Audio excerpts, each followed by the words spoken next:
দেখো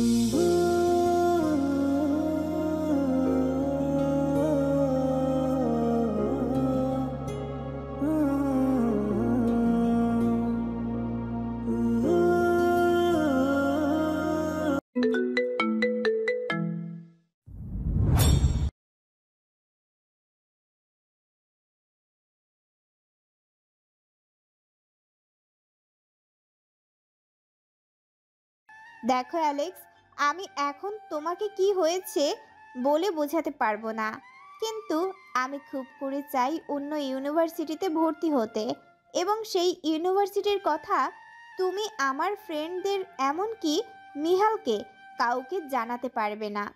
ওদের কেন জানাবো না? তুমি কি ওদের না জেনেই যাবে? হুম। কারণটা কি? ওদের কেন না জেনে যাবে? ওরা তো তোমার ফ্রেন্ড, আর মিহাল তোমার হাজবেন্ড। তুমি প্রেগনেন্ট এখন। যাওয়াটা জরুরি অ্যালেক্স। আমি আজকেই বাংলো থেকে সব কিছু নিয়ে বেরিয়ে যাব। প্লিজ, তুমি দয়া করে ওদেরকে কথাটা জানাবে না। ওরা ফেরার আগেই আমি বেরিয়ে যাব। শুধু এতটুকু বলে দেই, আমি একটু মানসিক প্রশান্তি চাই। আমার বাচ্চাটাকে পৃথিবীতে আনার জন্য এত এত ঘৃণার মাঝখানে আমি পারবো না নিজেকে ঠিক রাখতে। তোমার বাবা তো আমাদের ইউনিভার্সিটির ভিসি, চেনা জানা আছে। ওনাকে একটু বলো না আমার ট্রান্সফারটা করে দিতে, একটু গোপনীয়ভাবে, যাতে আমার কোথায় ট্রান্সফার করে দেওয়া হয়েছে সেটা কেউ জানতে না পারে। শুধু তুমি জানবে, কিন্তু তুমি যেন আমার বন্ধুদের ও মিহালকে জানাবে না, বলো।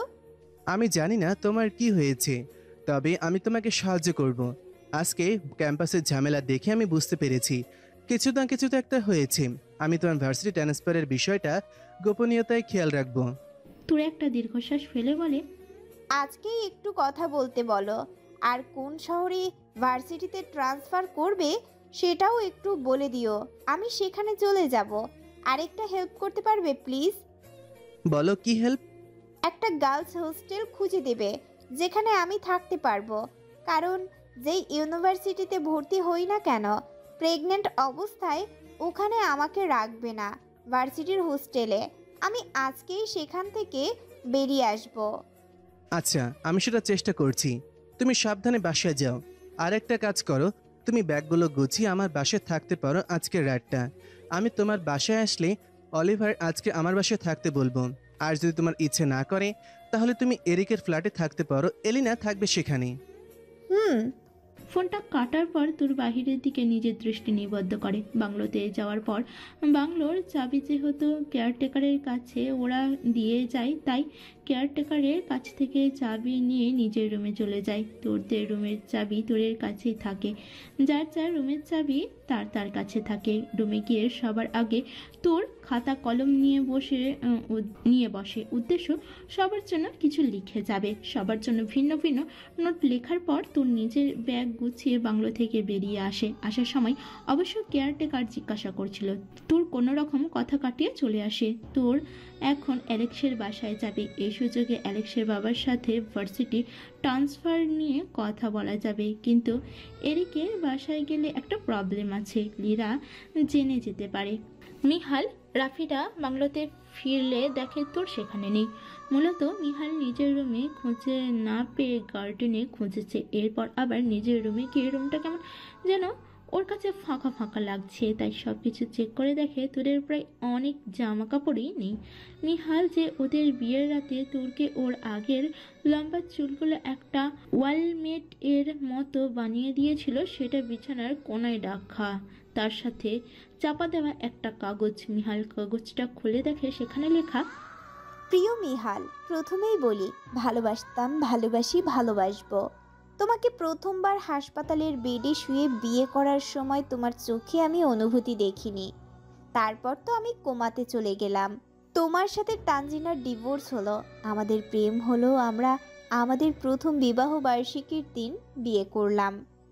আমি প্রেগনেন্ট হলাম, সব কিছু ঠিকই ছিল, কিন্তু সেদিন রাতেই তুমি আমাকে বললে তোমার জন্য তানজিনার খারাপ লাগছে, তুমি দায়ী। তোমাদের যদি বিয়ে ডিভোর্স না হতো তাহলে এমনটা হতো না। তোমার সাথে তানজিনার বিয়ে তো আমার সাথে বিয়ে হওয়ার আগেই হয়েছে, তাহলে তো আমিই দায়ী হলাম, তাই না? আমি চলে যাচ্ছি এখান থেকে, জানি না কোথায় যাব। আজকে ইনায়া আমাকে যা বলল তা শোনার পর আমার নিজেকে অনেক নিচু মনে হচ্ছে। বারবার মনে হচ্ছে আমি কারো জীবনে তৃতীয় ব্যক্তি হিসেবে ঢুকে গিয়েছি, কারো সম্পর্ক নষ্ট করেছি। এই পরিবেশে থাকলে আমার পেটের বাচ্চাটার ক্ষতি হবে মিহাল। সারাক্ষণ আমারই চোখের সামনে কেউ আমাকে বদদোয়া দিয়ে যাবে, ঘৃণা করে যাবে, এটা আমি মানতে পারবো না। তোমাকে মনে মনে ভালোবেসে 10 বছর কাটিয়ে দিয়েছিলাম। এরপর তো তোমাকে বিয়ে করলাম, তাই তোমার থেকে এখন দূরে চলে যাওয়াটা আমি কষ্ট হলেও মানিয়ে নিতে পারবো। আর আমি তো একা যাচ্ছি না, সাথে তোমার আমার ভালোবাসার চিহ্নকে নিয়ে যাচ্ছি। ওকে অনুভব করে আমার দিন কেটে যাবে, তবে রাতটা হবে দুর্বিষহ। তোমার যদি ইচ্ছে হয় তুমি তানজিনার জীবনে ফিরে যেতে পারো, বাধা দেব না। আজ আমি ক্লান্ত। দিন শেষে হয়তো এটাই আমার প্রাপ্য ছিল। প্রথমবার তোমাকে বিয়ে করার সময় আমি এটা মেনেই বিয়ে করেছিলাম। যদি তুমি তানজিনাকে নিয়ে থাকতে চাও তাহলে আমি বাধা দিব না। তোমাদের জীবনে বাধা হয়ে দাঁড়াবো না, দূরে সরে থাকবো। যদি তুমি কাছে ডাকো তাহলেই কাছে আসব। সাথে এটাও বলেছিলাম যতদিন সে তোমার স্ত্রী থাকে ততদিন। কিন্তু আজ মনে হচ্ছে সেই শর্তটা আমাকে উঠিয়ে নিতে হবে। ভালো থাকো। জানি না আর কখনো তোমার সাথে দেখা হবে কিনা, কিন্তু মনে রেখো এই তুর তোমাকে অসম্ভব ভালোবাসে। তোমার তুর। চিঠিটা পড়ে মিহাল থাপ করে ফ্লোরে বসে পড়ে। কিছুক্ষণ চুপ থেকে বসে থাকার পর চিৎকার করে তুরের নাম নিয়ে মিহালের চিৎকারের শব্দে সবাই ওর রুমে জড়ো হয়। লীরা ও ফাইজা দুজনেই চিঠি পড়েছে, কিন্তু খুলে দেখার আগেই হঠাৎ চিৎকারের শব্দে চিঠি হাতে নিয়ে ওরা দুজনে ছুটে আসে। মিহালের জন্য লেখা চিঠিটা সবাই পড়ে। এরপর যে যার যার চিঠি পড়ে। লীরা ও ফাইজা নিজেদের চিঠি দেখানোর পর সবাই যার যার রুমে গিয়ে নিজেদের চিঠি খুঁজতে থাকে। পরে পেয়ে সেগুলো পড়তে থাকে। লীরার চিঠি। প্রিয় লীরা, তুই আমার জন্য টিচারদের কাছে সবচেয়ে বেশি বকা খেয়েছিস, কিন্তু কখনো আমাকে ছেড়ে যাসনি বা আমাকে দোষারোপ করিসনি। সব সময় সাপোর্ট করেছিস আর ঠান্ডা মাথায় আমাকে সামলিয়েছিস। ভালোবাসি বান্ধবী। দোয়া করি তুই তোর ভবিষ্যতে কখনো এরকম সমস্যার সম্মুখীন না হোস। সবার খেয়াল রাখবি। তুর। ফাইজার চিঠি। প্রিয় ফাইজা, তুই একটু শর্ট টেম্পারড, কিন্তু মনের দিক দিয়ে ভালো। কোনো সিদ্ধান্ত তুই হেলাফেলা করে নিস না, যা অত্যন্ত ভালো। আমার সাথে কোনো খারাপ কিছু হলে তুই আমাকে মনোবল দিয়ে যেতি সব সময়। ভালোবাসি বান্ধবী। সব সময় নিজের মনের কথা শুনবি, তবে অবশ্যই ভালোর ক্ষেত্রে। সবার খেয়াল রাখবি। তুর।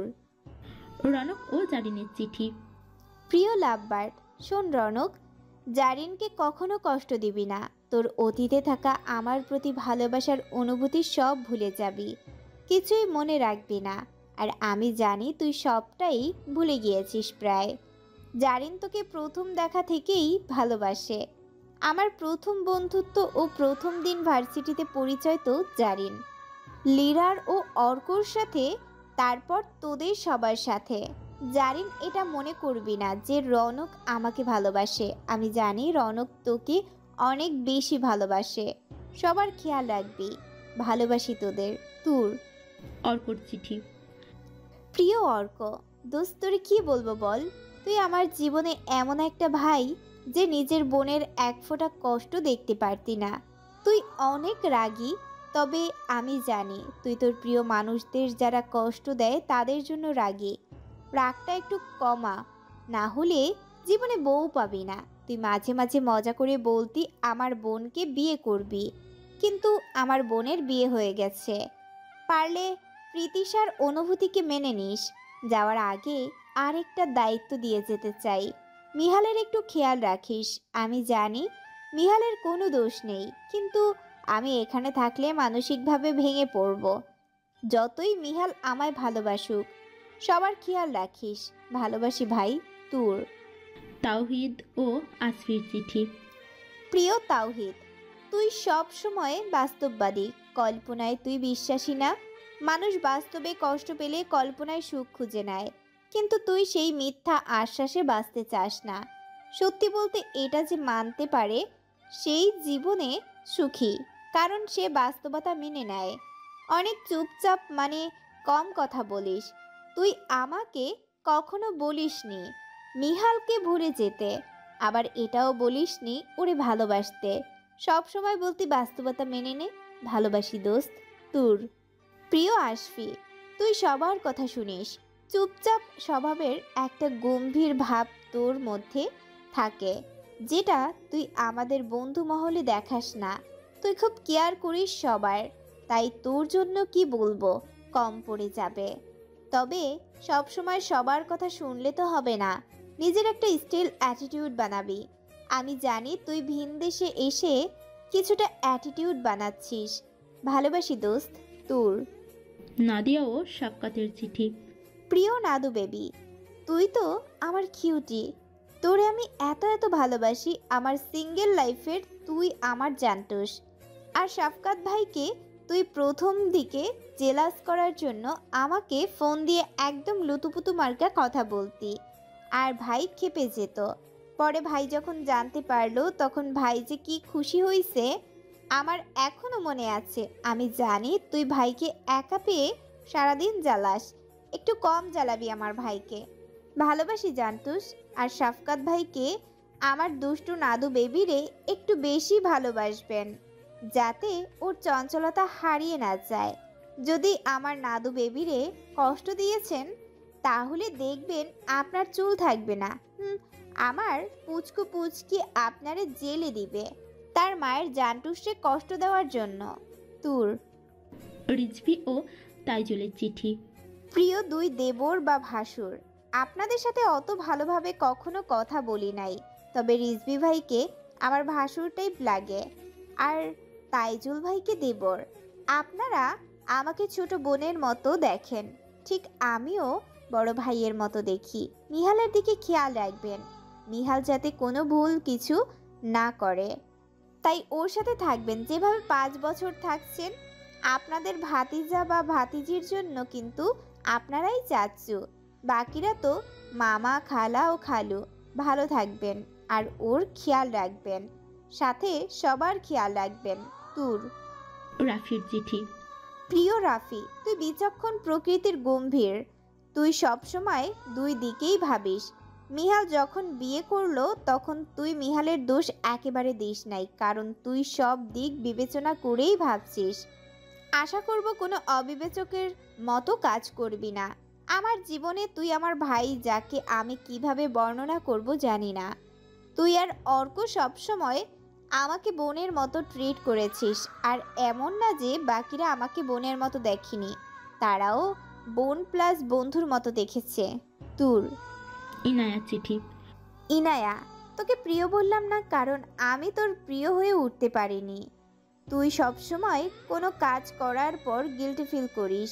তানজিনার কথায় বা তানজিনার কথা ভেবে এমন অনেক কাজ করিস যা তোকে বন্ধুত্বে অন্ধ এমন ব্যক্তি হিসেবে প্রকাশ করে। পরে কিন্তু তুই ঠিকই গিল্টি ফিল করিস, কিন্তু ভেবে দেখ এই গিল্টি ফিল করে লাভ কি যদি তুই পরবর্তীতে এই একই কাজ করিস। 7 বছরেও আমি তোর বন্ধু হয়ে উঠতে পারিনি, এটা আমার ব্যর্থতা। পারলে তানজিনার থেকে দূরেই থাকিস, না হলে একসময় একাকিত্ব তোকে ভর করবে। তখন পাশে তুই কোনো ফ্রেন্ডকে পাবি না, এমনকি তানজিনাকেও না। তোর বলা আজকের কথাগুলো কোনো শত্রু তার শত্রুকে এভাবে বলে কিনা জানি না। একবার নিরপেক্ষ হয়ে ভাবার চেষ্টা করিস কে ভুল আর কে ঠিক। তোর সবাই সবার চিঠি পড়ে চোখের জল ধরে রাখতে পারে না। নাদিয়া, সাফকাত, তাওহিদ ও আশফির একদিন আগে পরীক্ষা শেষ হয়েছে, তাই তারা সকাল 8টার দিকে সান ফ্রান্সিসকোর উদ্দেশ্যে রওনা করে আর দুপুর 2টার পর বাংলোতে এসে পৌঁছায়। তোর দুপুর 1:30টার কিছুক্ষণ আগেই বাংলো থেকে বেরিয়ে যায়। তোর বেরিয়ে যাওয়ার প্রায় 20 মিনিট পর সবাই বাংলোতে ফিরে। সবার চিঠি সবাই জোরে পড়ে, তাই সবাই শুনতে পায়। রাফি সোফাতে মাথা নিচু করে বসে আছে, আর ইয়ানা এক কোণে চুপ করে দাঁড়িয়ে আছে। ইয়ানা তার নিজের চিঠিটা জোরে পড়তে চায়নি, কিন্তু রাফি ওর হাত থেকে চিঠিটা ছিনিয়ে নিয়ে নিজেই জোরে জোরে পড়ে। রাফি কিছুক্ষণ চুপ করে বসে থাকার পর উঠে গিয়ে ইয়ানার ডান গালে জোরে একটা থাপ্পড় দেয়। থাপ্পড়ের শব্দ সবাই সেদিকে তাকায়, কিন্তু কেউ বাধা দিতে আসে না। সবাই আজ এতটা কষ্ট পেয়েছে ইয়ানার জন্য, তাই কেউ কিছুই বলছে না। রাফি বলে, মানা করেছিলাম তোরকে এমন কোনো কথা বলতে, কিন্তু তুই তাও বললি। এই তোর মাথায় কি বুদ্ধি নেই? মাথা কাজ করে না তোর? কোনটা ঠিক আর কোনটা ভুল তুই বুঝতে পারিস না? তোর মিহালের জীবনে না থাকলেও তোর বান্ধবী ঠিকই ডিভোর্স দিত। তোর বান্ধবী ডিভোর্সটা কনফার্ম করছে কখন? যখন ডাক্তার আরিফ তারে প্রপোজ করছে তখন। তাহলে তখন ওদের ডিভোর্স হয়ে গেছে। তারপর ডাক্তার আরিফ জানতে পারলে এই সমস্যাটা হতোই। ইয়ানা গালে হাত দিয়ে মাথা নিচু করে দাঁড়িয়ে আছে। কেই বা বলবে সে? তানজিনার কথায় সে এতটাই প্রলুব্ধ হয়েছে যে অন্য কিছু ভাবতেও পারেনি। গালে হাত রেখে ইয়ানা কাঁপা কাঁপা তুতলানো স্বরে বলে, তোর সেও কি ভুল করেছে? একদম চুপ। এইটুকু ভুল সে কারো ভালোর জন্য করেছে। আগে নিজের দোষ স্বীকার করতে শিখো। কথাগুলো বলে রাফি বাইরে বেরিয়ে চলে যায়। সন্ধ্যার সময় এরিক, এলিনা ও ম্যাক্স লিরাদের সাথে দেখা করতে আসে তুরের মিসিং হওয়ার খবর শুনে। তবে এলেক্স কিছু কাজের বাহানায় আসে না। মিহাল বাদে বাকি ছেলেরা আশেপাশে খুঁজতে থাকে। তারা বাস স্ট্যান্ড, লোকাল ট্রেনের স্ট্যান্ড, এয়ারপোর্ট সব জায়গায় খুঁজেছে, কিন্তু কোথাও পায়নি। পাবেই বা কিভাবে? তোর তো এখন এলেক্সের বাড়িতে আছে। মিহাল যে সেই বিকেলে রুমের দরজা লাগিয়ে বসে আছে, এখনো খোলেনি। তার উপর দুপুরের লাঞ্চটাও করেনি। মিহাল দরজা লাগিয়ে দূরের লেখা চিঠিটা অনেকবার পড়ল। চিঠিটা পড়ে সে এটা বুঝতে পেরেছে যে তানজিনার জন্য যে ওই দিন খারাপ লেগেছে এইটা বলেছে, সাথে নিজেকে দোষারোপ করেছে। এটাই তুরের কষ্ট দিয়েছে। তুর ওকে হারানোর ভয় পেয়েছে। আর আজকে তো তানজিনা কথাগুলো বলার সময় সে কোনো প্রতিবাদ করেনি, কিন্তু সে তো ভেবেছিল সব বলার পরে একসাথে প্রতি উত্তর করবে। তোর তা বোঝেনি, তাই এটার অন্য মানে বের করে ফেলেছে। সাথে ইয়ানা কথাগুলো তো আছেই। প্রেগনেন্সির সময় মেয়েদের মন মানসিকতা অনেক পরিবর্তন হয়, আর তুরের সাথেও সেটাই হয়েছে। কথাগুলো ভেবে একটা দীর্ঘশ্বাস ফেলে মিহাল। তারপর তুরের সাথে ছবি যেটা দেয়ালে টাঙানো আছে সেটার দিকে তাকিয়ে বলতে থাকে, একটু অপেক্ষা করতে আমি আসার। এ অবস্থা কোথায় গিয়েছ? কিভাবে গিয়েছ? কিছুই বুঝতে পারছি না আমি। ওরা সবাই মিলে তোমার যতই খোঁজো, আমি জানি তুমি এখন এই শহরে আছো। ফিরে আসো না জলদি করে, আমি তোমার ফেরার অপেক্ষা আছে। রাফি সেই যে দুপুরে বাহিরে বের হয়েছে, এখন রাত 9টা বাজে, এখনো ফেরেনি। ইয়ানা মনে মনে উসখুস করছে, কিন্তু কাউকে কিছু বলতে পারছে না। তানজিনা এয়ারপোর্টে বসে আছে। রাত 11টার দিকে ফ্লাইট। সে ভেবেছিল আরিফ তার সাথে যাবে, কিন্তু ক্যাম্পাস থেকে বের হওয়ার পর আরিফের কোনো পাত্তা পায়নি সে আর। আরিফ তানজিনাকে বলেছে তানজিনা রোগীদের সাথে মিশুকতা, বাচ্চাদের সাথে দুষ্টামি, সবার সাথে সুন্দরভাবে কথা বলা ও অবশ্য সাথে বাহ্যিক রূপটাও আরিফের নজর কেড়েছিল। তবে সে তো আর তানজিনার মনে নিজের প্রতি এতটা প্রবল অহংকারী সত্তা আছে যা অন্যকে খুশি রাখতে পারে না। রাত 10টার দিকে রাফি বাংলোতে ফিরে। সে আজকে একটা গুরুত্বপূর্ণ কাজ করে এসেছে, যা কারো জীবনের উপলব্ধি হিসেবে কাজ করবে। রাফি নিজের রুমে যে ফ্রেশ হয়ে নামাজ পড়ে বিছানায় শুয়ে পড়ে, আর এই প্রতিটা ঘটনা ইয়ানা বিছানার একপাশে বসে বসে দেখেছে। পরের দিন সকালে সবাই ব্রেকফাস্ট টেবিলে থমথমে মুখে বসে আছে। মিহাল এখনো রুম থেকে বের হয়নি, তাই অর্ক ব্রেকফাস্টটা নিয়ে মিহালের রুমে নক করে। মিহাল দরজা খুলে দিয়ে বেরিয়ে আসে। তারপর সকলের উদ্দেশ্যে বলে, তোমরা আর কেউ তোরকে খুঁজবে না। তোর নিজে থেকে ফিরে আসবে। যে স্বেচ্ছায় হারিয়ে যায় তাকে খুঁজেও কুল পাবে না। কথাগুলো বলে সবার সাথে ব্রেকফাস্ট টেবিলে বসে ব্রেকফাস্ট করে, আবার রুমের দরজা লাগিয়ে দেয়। ব্রেকফাস্ট শেষ করে রাফি আবার বাইরে বেরিয়ে যায়। ওরা কেউ ইয়ানার সাথে একটুও কথা বলছে না। তুরের সাথে ইতিমধ্যেই অ্যালেক্সের বাবার কথা হয়ে গেছে যে তুরের ট্রান্সফারের বিষয়টা লক্ষ্য রাখছেন। অ্যালেক্স বলেছে তুরকে লস অ্যাঞ্জেলেস এর কোনো একটা ইউনিভার্সিটিতে ভর্তি হতে, কারণ লস অ্যাঞ্জেলেস এর কোনো একটা ইউনিভার্সিটিতে ভর্তি হতে কারণ লস অ্যাঞ্জেলেসের অ্যালেক্সের মা থাকে তার গ্র্যানির সাথে। তুরের মুখ থেকে অ্যালেক্স সব কিছু শুনে সে নিজের মায়ের প্রতিচ্ছবি দেখতে পাচ্ছে তুরের ওপর, তাই সে বলেছে তার মায়ের সাথে তার মায়ের বাড়িতে থাকবে। আর তুরের জন্য এই অবস্থায় হোস্টেলে থাকা ভালো না। তোর প্রথম দিকে রাজি হয়নি, কিন্তু অ্যালেক্স তার মাকে দিয়ে বলিয়েছে, এরপর তোর রাজি হয়েছে এক শর্তে, তোরকে অ্যালেক্সের মায়ের বুটিক হাউসে একটা জব দেওয়ার লাগবে, কারণ তোর আগে যে জবটা করতো সেটা তো এখন ছেড়ে দিবে, আর ওখানে গিয়ে এত তাড়াতাড়ি এই জবটা পাবে না। তাই অ্যালেক্সের মায়ের বুটিক হাউসে জব করতে চাই। অ্যালেক্সের মাও সানন্দে রাজি হয়ে যায়। কালকে তোর লস অ্যাঞ্জেলেস এর উদ্দেশ্যে রওনা হবে, সাথে অ্যালেক্স যাবে ওকে পৌঁছে দিতে।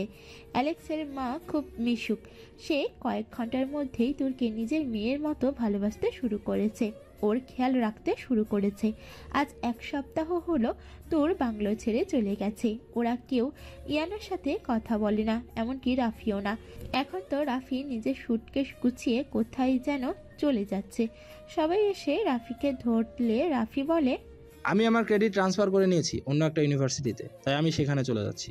সবাই অবাক হয়ে যায় রাফির কথা শুনে, আর ইয়ানা তো কাঁদতে থাকে। কি বলছিস তুই? তুই কোথায় ট্রান্সফার করেছিস? সরি রে দোস্ত, আমি বলবো না আমি কোথায় ট্রান্সফার করেছি। দেখো রাফি, তোর চলে গেছে তাই সকলের মন খারাপ, এখন আবার তুমি চলে যাও না? ভাই আমার যেতে হবে, আমার এখন নিজেকেই দোষী মনে হচ্ছে। আমি যদি এই মেয়েটাকে ভালোবেসে বিয়ে না করতাম তাহলে আজকে এত কিছু হতো না, কারণ ইনায়াকে ওর বাবা মা গার্জিয়ান ছাড়া বাইরের দেশে আসতে দিত না। সবাই মিলে রাফিকে অনেক বোঝায়, কিন্তু রাফি কারো কথা না শুনে চলে যেতে নিলে ইয়ানা এসে রাফির পা জড়িয়ে ধরে বলে, প্লিজ রাফি, প্লিজ যেও না আমায় ছেড়ে। তোমার এতদিনের ইগনোরেন্স আমি এটা বুঝতে পেরেছি, আমি ভুল ছিলাম, আমি মানছি আমি ভুল ছিলাম, প্লিজ যেও না। পা ছাড়ো আমার। ইয়ানা তাও পা ছাড়ছে না দেখে রাফি ধমক দিয়ে বলে পা ছাড়তে। কি বললা তুমি? তুমি ভুল বুঝতে পারছো, কিন্তু বুঝে লাভ কি? তুমি তো সেই আবারও একই ভুল করবা। তোমার একটা শিক্ষা নেওয়া পর্যন্ত তুমি শুধরাবে না। তোর একা একা আছে না আমাদের কাউকে ছাড়া, এবার তুমিও সহ্য করো একা থাকার কষ্ট। তবে তুমি একা থাকছো না, তোমার সাথে ওরা সবাই থাকছে। আমি তোমাকে ছাড়া থাকবো কিভাবে? প্লিজ যেও না। রাফি আর কারো কথা না শুনে সবকিছু নিয়ে বেরিয়ে যায়। ইয়ানা দরজার কাছে বসে কাঁদতে থাকে। ওরা সবাই একবার চেয়েছিল ইয়ানার কাছে গিয়ে সান্ত্বনা দেবে, পরে কি মনে করে আর না যে যার যার রুমে চলে যায়।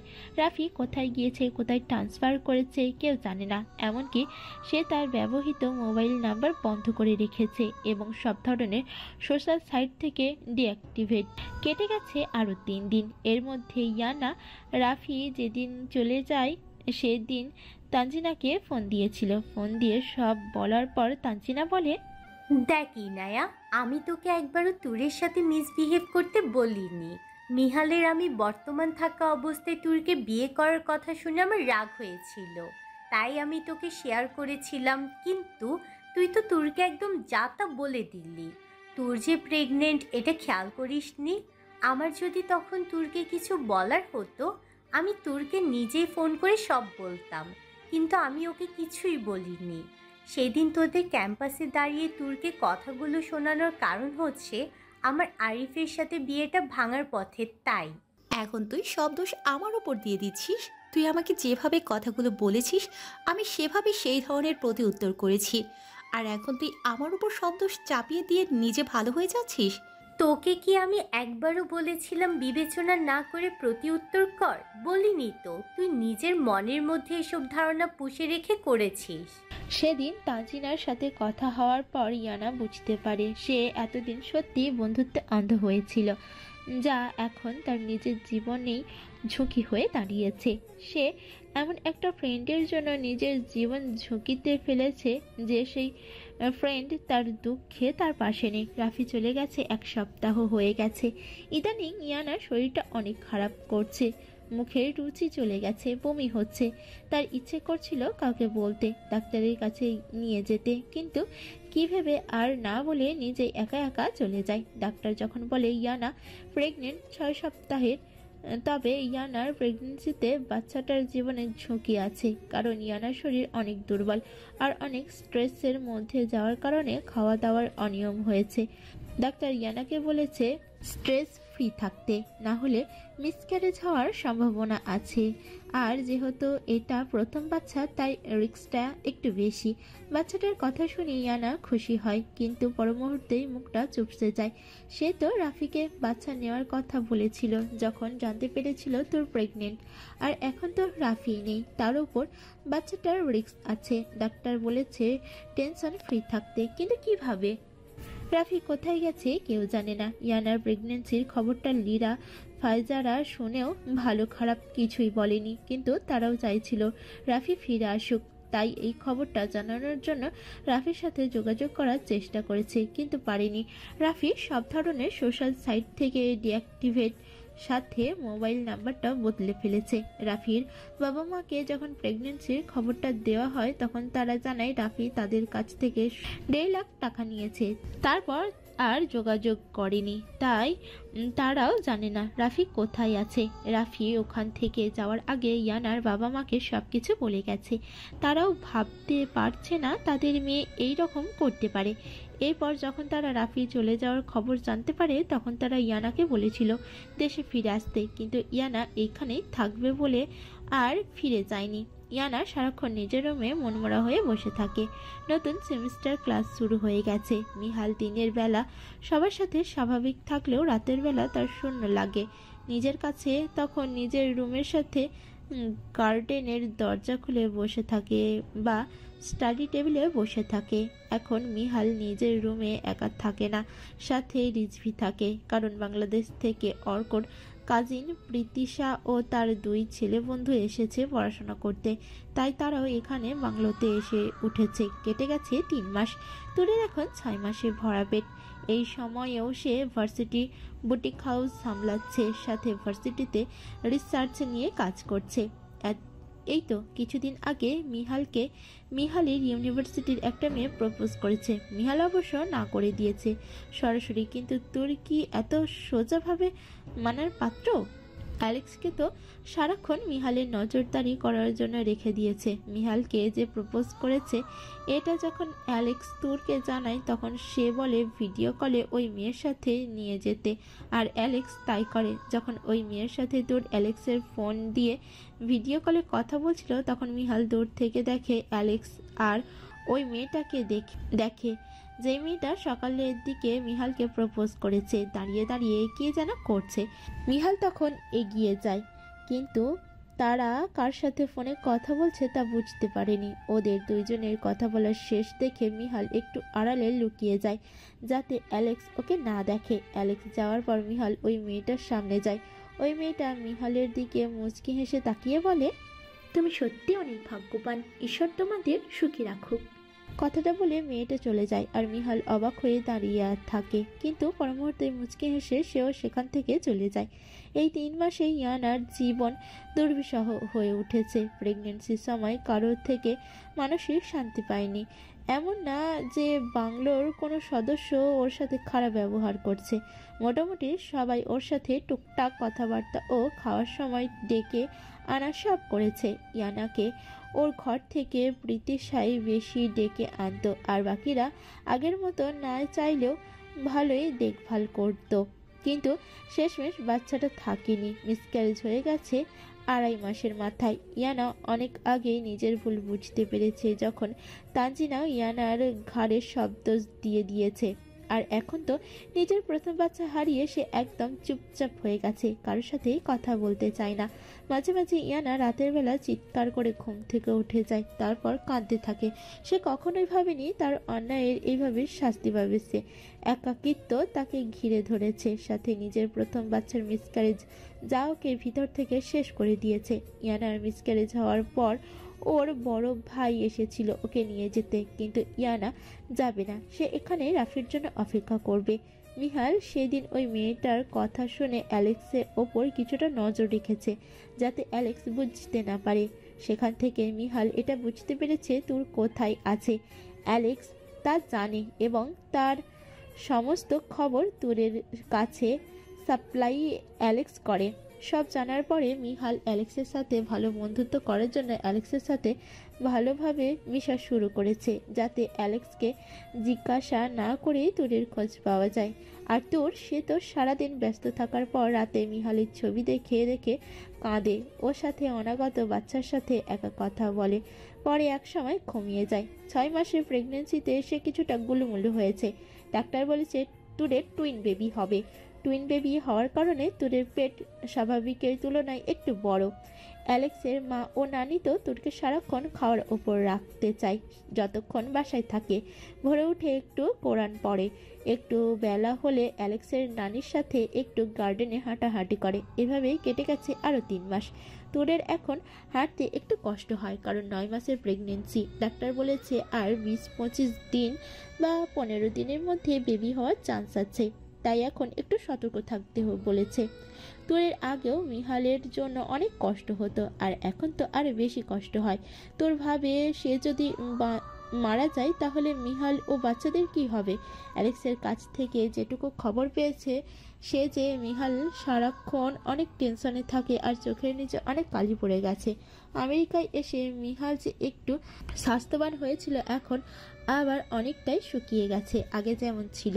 মিহালের মুখ চোখ দেখে মনে হয় রাতে সে ঘুমায় না ঠিক মতো। এগুলো শুনে তুরের অনেক কষ্ট হয়, কিন্তু সে বেবি হওয়ার আগে ওখানে যাবে না। তোর এখনো ইয়ানা ও রাফির ব্যাপারে কিছুই জানে না। অ্যালেক্স তাকে জানায়নি যাতে তোর টেনশন না করে। মিহাল নিজের হিসাবে ব্যস্ত, সে এখন আরো বেশি টেনশনে থাকে, কারণ 9 মাস হয়ে গেছে তুরের। এরপর যে কোনো সময় ডেলিভারি হতে পারে। যদি ডেলিভারির ডেট হওয়ার আগেই পেইন ওঠে তাহলে কি হবে? সেসব ভাবতে ভাবতেই তার হাত পা ঠান্ডা হয়ে যায়।